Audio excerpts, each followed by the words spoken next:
Hi honeys. In today's video, I'm going to be doing another recap of 90 Day Fiance the Other Way. There are spoilers in this video, so if you haven't seen last night's episode yet, be sure to go watch that and then come back. Jenny and Sumit.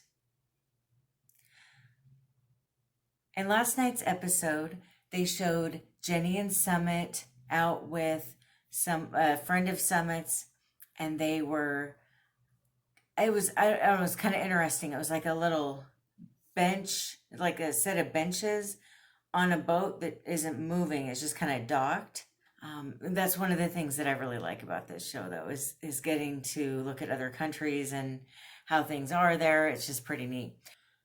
Summit's friend tells her that he knew all along that Sumit was married, and that the reason he didn't mention it to her was because he understood how in love Sumit was with her, and he didn't want to upset her. You know, he wanted to protect his friend. And I don't really blame him for that. I know she seemed really irritated by it, and I mean, I get where she's coming from, but at the end of the day, he's Summit's friend, not hers. And I feel like a lot of people would be very loyal to their friend in this situation, and probably not this new girlfriend that, I mean, especially when he's first meeting her, he doesn't know if it's going to work out or not. I mean, if I'm honest, I probably would have done the same thing. Then he tells her that his divorce has been taking 4 years because he and his wife have had a lot of financial disagreements. And he says that he doesn't think Summit's divorce will take anywhere near as long. Then he tells Sumit, because she keeps mentioning that she wants to see the divorce papers. She wants to at least see that he's filed. And Sumit gets kind of defensive about it. And then his friend tells Sumit, you know, she is right, though. She has every right to see that. I think that you should take her down there and show her. And so then they show on the preview for next week, it looks like the lawyer there, or whoever it is they're talking to, tells her that it might take a little bit longer than Sumit thinks. I don't know. I'm just getting to that point where I'm feeling a little bit forgiving when it comes to Sumit. I know he's lied to her a lot, and I'm not okay with that. But I'm also not sure in his situation, like, what else could he have done? He didn't want to be married. It was an arranged marriage that his parents set up. And then he meets this person that he does love. What's he supposed to do? Like, it's really easy to judge that when we're not in that culture and we don't understand how things are over there. But I just kind of feel like he's really gone through a lot to be with her. And maybe it's time to just kind of give him a chance. And maybe not be... I think she's almost just super worried that she's going to get judged by other people if she gives him a chance and it doesn't work out. But hey, you're on international television. You're probably going to be judged no matter what you do, so you might as well just do what you want to do. Just my opinion. Let me know what you guys think. Deavan and Jihoon. Okay, so he shows up and he wants to talk to her, and he tells her that the reason that he's been working part-time instead of full-time is he really wants to be able to get his rest. He really wants to be able to take naps and relax a lot. He doesn't, I guess, have the energy to work full-time.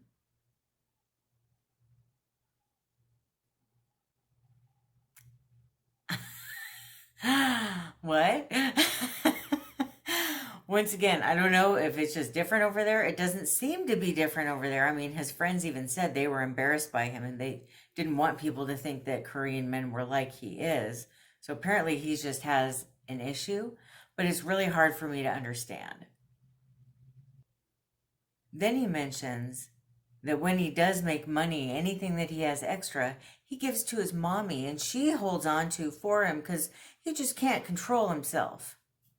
What? Wait a minute. What? That's not a luxury you have when you have children. when you have children, you have to put them first. I'm sorry, I didn't make the rules, but that's how life is, Jihoon. Then Deavan tells him that she's lost all trust in him. Yeah, I don't blame you. How could you trust somebody at this point? You have to, if you're going to be in a relationship, you have to be able to trust that they're going to stand up to their end of the bargain. And I'm not seeing that from him. I just don't know if he is mature enough to be a father and a husband. I'm sorry, but that's how I feel. What do you think? Let me know down in the comments. Are you getting frustrated like I am? Ariela and Vinyum. So Ariela's mom shows up to take a look at this new apartment that he's got, and she's horrified. And I mean, I'm still a little traumatized by the bathroom. I get things are different in other places, but it is a little bit hard when you're an American and you're used to things being a certain way, right? I mean, we're kind of spoiled here, let's be honest. But then when they showed the kitchen,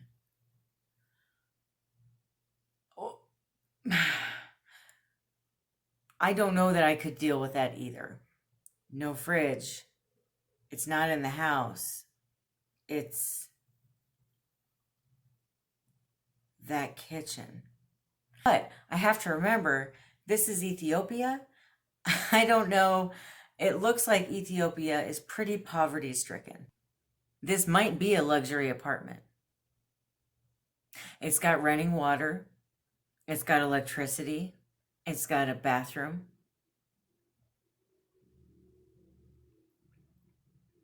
You know, just because we have those things here doesn't mean that everybody has them. And I'm just wondering, I feel really bad for him. I really do. Because you could tell he's trying and he's putting everything he has into trying to make her happy. What did she think she was walking into exactly? She's been there before, right? So how did she not know what living there looked like? So then he takes them to this other place that he says is so much nicer. He's going to have it all fixed up. It just needs a little bit of paint. It'll be ready in a week. And they go and look, and it's definitely not going to be ready in a week. I mean, I'm sure that you don't need permits and that kind of stuff like you would here.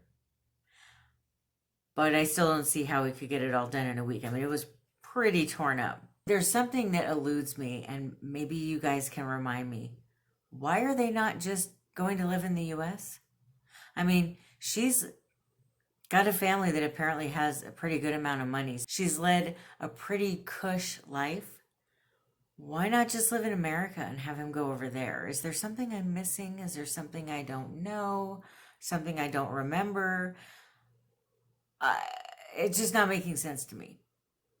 Or if she's got so much money, and her parents do too, why can't they just pay for somewhere for them to stay? I mean, this guy just can't afford it. It's pretty obvious. And I'm certainly not judging him for that. This is the culture that he lives in. I guess what I would say to Ariela, if you're watching, you can't expect a country to change for your arrival. It's not quite that deep that you're showing up. You have to make your life work around what the country that you move to is like. They're not going to change everything just because Miss Princess Ariela has arrived. And if you don't like it, which you pretty clearly don't, then maybe you should move back to the United States. I think it's kind of rude to just constantly, you know.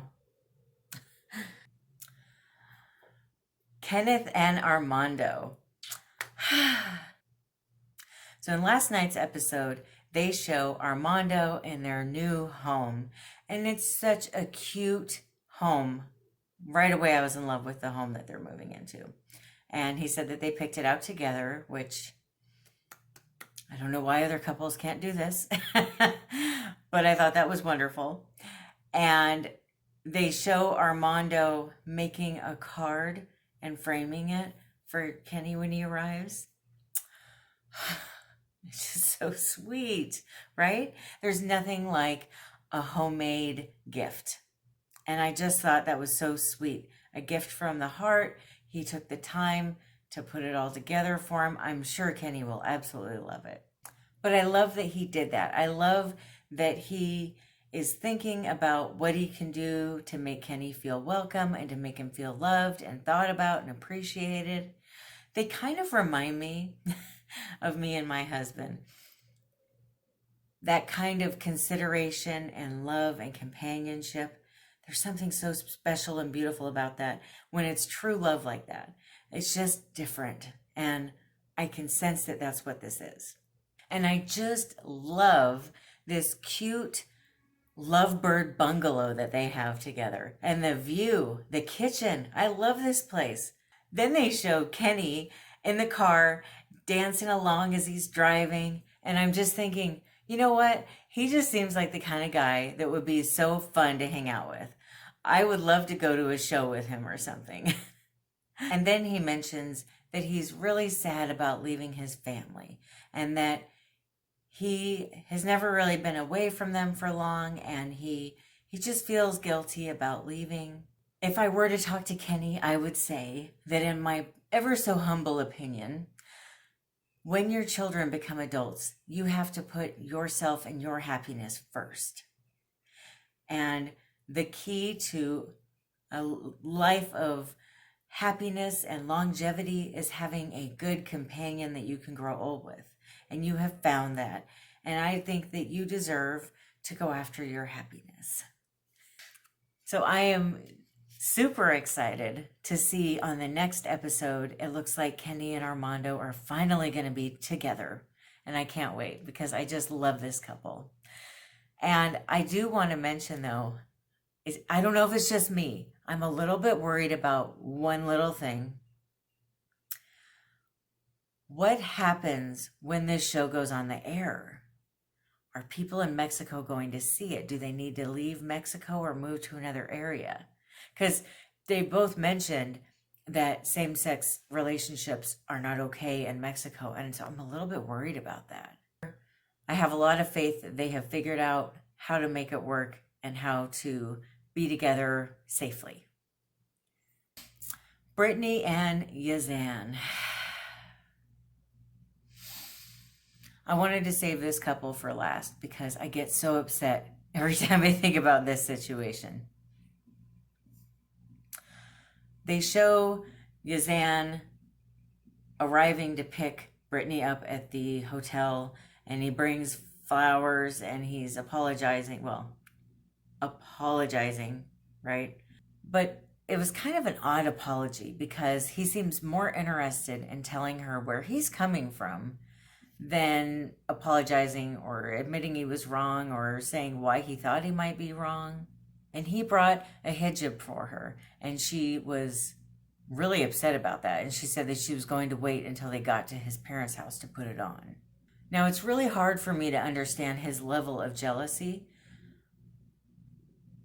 It seems like, now once again, I have an American mindset, but it seems like here we feel like if somebody is jealous, that means they don't trust you. And if they don't trust you, you can't really have a healthy relationship. So I've got that in my head as I'm watching the show, and it's really hard for me to understand how this could possibly work out. I think it's really coming to a head how much lies can not only hurt other people, but can hurt the liar. And I think Brittany got hit right in the face with the lies that she's been telling and how detrimental they can be to relationships. She told him she was already divorced. She told him she was going to convert to Islam. And then she shows up, still married. She ends up admitting that she hasn't studied Islam at all, and she hasn't studied the culture in Jordan at all.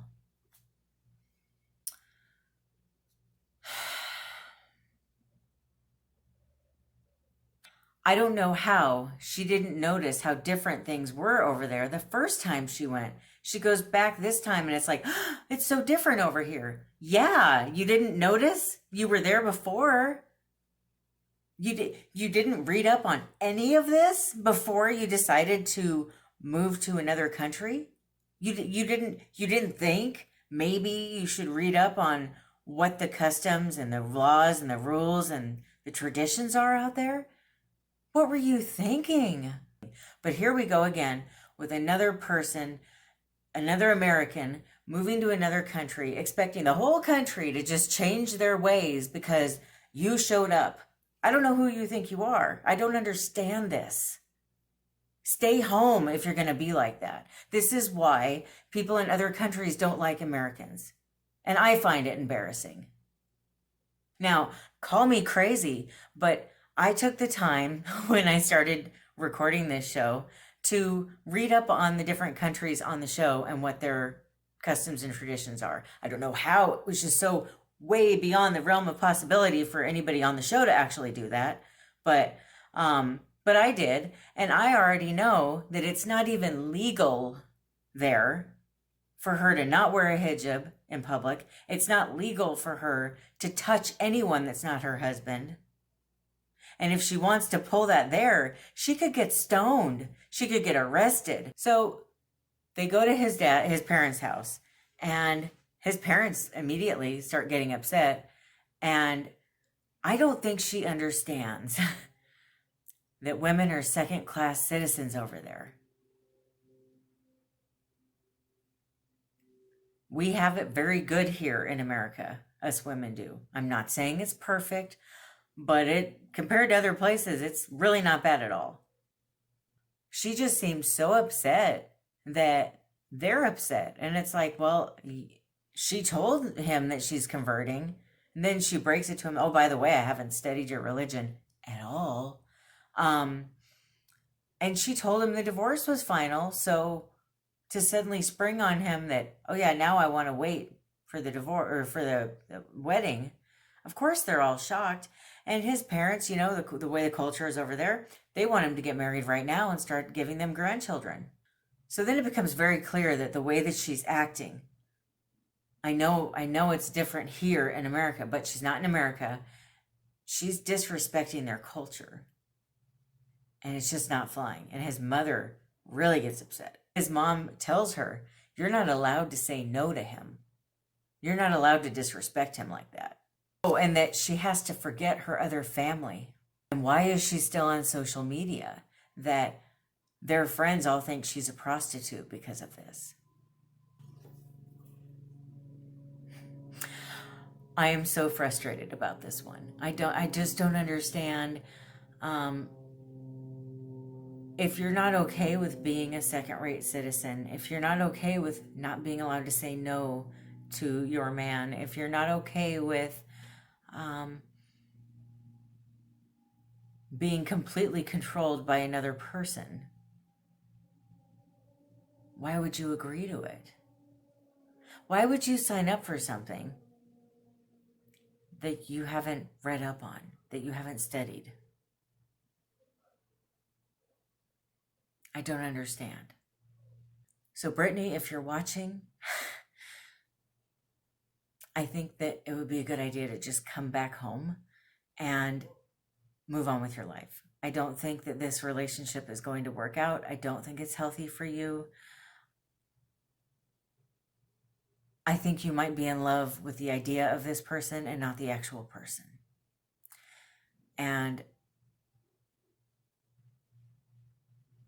like I've said before, you are a beautiful, vibrant, strong woman.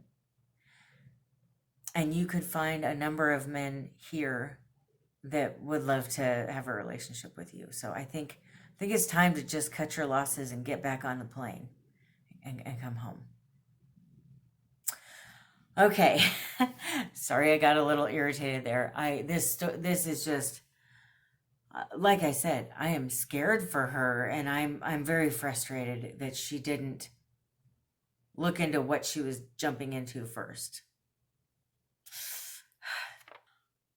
So I cannot wait for the next episode. This is one of those seasons where every episode gets more and more intense. Please feel free to let me know down in the comments what you thought. What do you think's going to happen? Is Brittany going to come home? Please come home. Is Deavan going to come home? Is Ariela going to come home?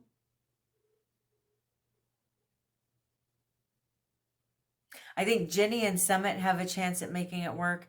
And I know Kenny and Armando have a chance at making it work. I can just feel it. All right. Thank you for watching. I hope that you have a great rest of your day. We'll see you next Tuesday for the next we'll see you next Tuesday for the recap of next week's episode. Bye.